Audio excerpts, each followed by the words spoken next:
அரசியல்ல எப்ப என்ன வேணாலும் நடக்கலாம். திமுக என்ன நினைக்குது, நமக்கு எதிரியே இல்லப்பா, கண் தொலைவு வரைக்கும் பாக்குறோம், எதிரியே இல்லைன்னு இருக்கு. நான் ஒருத்தி இருக்கிறதே மறந்துட்டு நான் எல்லாரையும் பார்த்துட்டேன். உண்மையான மக்களாட்சி அப்படின்னு சொன்னா அந்த ரெண்டு தலைவர்கள் தான். நீங்க எப்பப்பா ஆட்சிக்கு வந்தீங்க? 56 மாசம் ஆயிடுச்சு. இதுல பொங்கலே வரலையா? நீங்க 22ல நீங்க ஆட்சிக்கு வர்றீங்க, 22வது வருஷம் கொடுத்தீங்களா நீங்க பொங்கலுக்கு? 56 மாதம் ஆயிடுச்சு, என்ன பண்ணீங்க? ஒன்னே செய்யலையே. நீங்க எப்பப்பா ஆட்சிக்கு வந்தீங்க? 56 மாசம் ஆயிடுச்சு. இதுல பொங்கலே வரலையா? நீங்க 22ல நீங்க ஆட்சிக்கு வர்றீங்க, 22வது வருஷம் கொடுத்தீங்களா நீங்க பொங்கலுக்கு மக்களுக்கு? கொடுக்கல.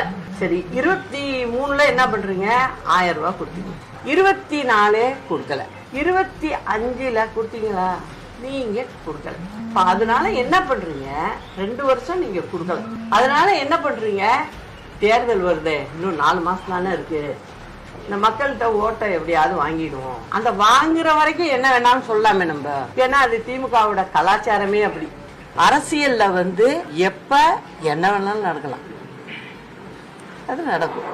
ஆனா நான் திரும்பியும் சொல்றேன், புரட்சி தலைவர், புரட்சி தலைவி அம்மா, இவங்க 2 பேர் ஆட்சியை நான் திரும்ப திரும்ப சொல்றதுக்கு காரணம் அதுதான் மக்களாட்சியா இருந்தது.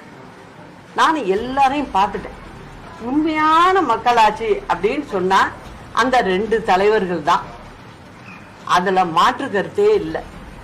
இப்ப உள்ளவங்க எல்லாம் சும்மா பேசிக்கிட்டு இந்த மாதிரி திமுக என்ன நினைக்குது, நமக்கு எதிரியே இல்லப்பா, கண் தொலைவு வரைக்கும் பாக்குறோம், எதிரியே இல்லைன்னு இருக்கு. நான் ஒருத்தி இருக்கிறதே மறந்துட்டு